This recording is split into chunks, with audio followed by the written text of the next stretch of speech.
1998 की सुबह जर्मनी में एक खानदान हाई स्पीड आईसीई ट्रेन में बैठा हुआ म्यूनिख से हैम्बर्ग के सफर पर था। कॉफी पी जा रही थी, मौसम नॉर्मल था और सुबह के तकरीबन 10:30 बज रहे थे। हर चीज मामूल के मुताबिक लग रही थी और किसी को अंदाजा नहीं था कि चंद ही मिनटों में ये आम सफर जर्मन रेलवे की तारीख के सबसे खौफनाक हादसे में बदलने वाला है।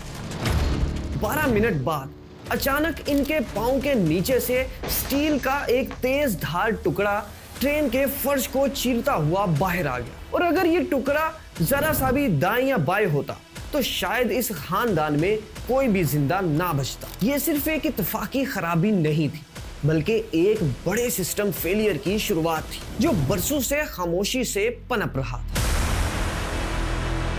दोस्तों, इस हादसे को समझने के लिए हमें कई दहाइयां पीछे जाना पड़ेगा।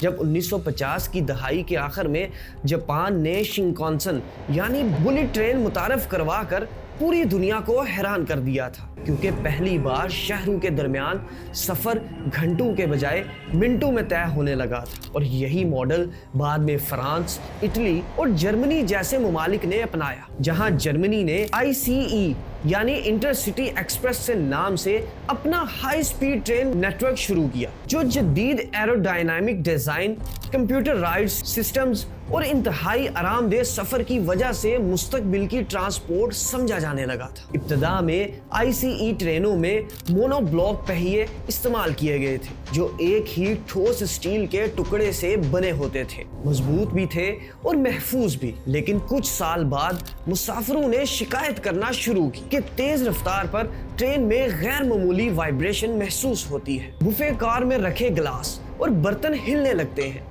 और जब इंजीनियर्स ने जांच की तो मालूम हुआ कि हाई स्पीड पर मुसलसल रगड़ की वजह से पहियों के कुछ हिस्से गैर मसावी तौर पर घिस रहे थे, जिससे तवाज़ुन बिगड़ जाता था और सिर्फ 5 ग्राम का भी वजन एक तरफ बढ़ जाए तो 250 किलोमीटर फी घंटा की रफ्तार पर यही मामूली फर्क पूरी ट्रेन में शदीद कपकपाहट पैदा कर सकता है। ट्रेन के बेशुमार पहियों को बार बार बैलेंस करना निहायत मुश्किल और महंगा अमल था। इसलिए जर्मन इंजीनियर्स एक मुतबादिल हल लेकर आए जिसे रेजिलिएंट व्हील कहा गया। इस डिजाइन में पहिया 2 हिस्सों पर मुश्तमिल होता था। अंदरूनी और बैरूनी स्टील रिंग के दरमियान रबड़ की तय होती थी जो वाइब्रेशन को जज्ब कर लेती थी। फायदा ये बताया गया कि अगर बैरूनी हिस्सा घिस जाए सिर्फ वही बदला जाएगा।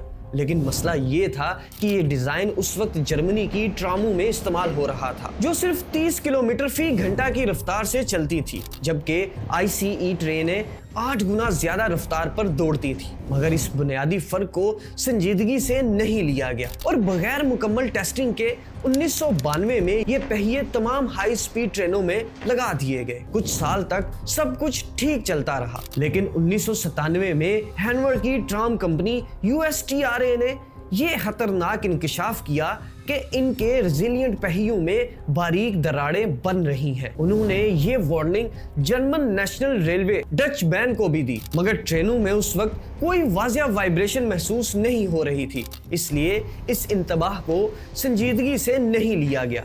और यही वो लम्हा था जब एक छुपी हुई खराबी को नजरअंदाज कर दिया गया। दोस्तों, फिर 3 जून 1998 को वो सुबह आई जब आईसीई ट्रेन 884 हैनोवर से हैम्बर्ग के लिए रवाना हुई, जिसमें 14 कोचेज, 287 मुसाफिर और 8 अमले के अफराद मौजूद थे। कुछ ही देर बाद कोच नंबर 1 में बैठे जॉर्ज डेटमन और उनके खानदान के सामने वही खौफनाक मंजर आया जब पहिए का एक टुकड़ा फर्श चीरता हुआ अंदर आ गया।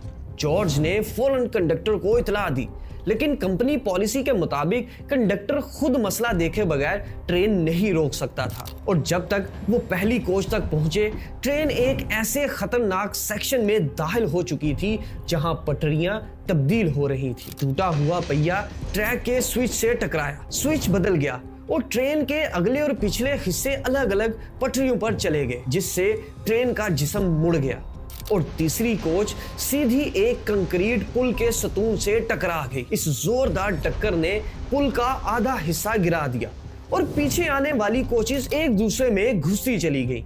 जैसे कागज को तह किया जा रहा हो, और सिर्फ पहली 2 कोचेज ही इस तबाही से बच सकी। इस हादसे में 101 अफराद जान से गए, 88 शदीद जख्मी हुए और तकरीबन 100 को मामूली चोटें आईं, और ये हादसा दुनिया का सबसे खतरनाक हाई स्पीड ट्रेन हादसा करार पाया, जिसे एस्कीड डिजास्टर कहा जाता है। बाद की तहकीकात में ये बात वाज़ेह हुई कि पहियों में फटीग क्रैक्स बनती रही, लेकिन रबड़ की तह वाइब्रेशन को जज्ब करती रही, जिसकी वजह से किसी को बरवक्त खतरे का अंदाजा ना हो सका। दोस्तों, हादसे के बाद तमाम आईसीई ट्रेनों में दोबारा मोनोब्लॉक पहिए नस्ब किए गए, जंक्शंस और पुलों के डिजाइन बदले गए, और ये सबक सिखाया गया कि टेक्नोलॉजी में सहूलत और लागत की बचत अगर हिफाजत पर फोकस पा जाए तो इसके नताइज इंतहाई तबाहकुन हो सकते हैं।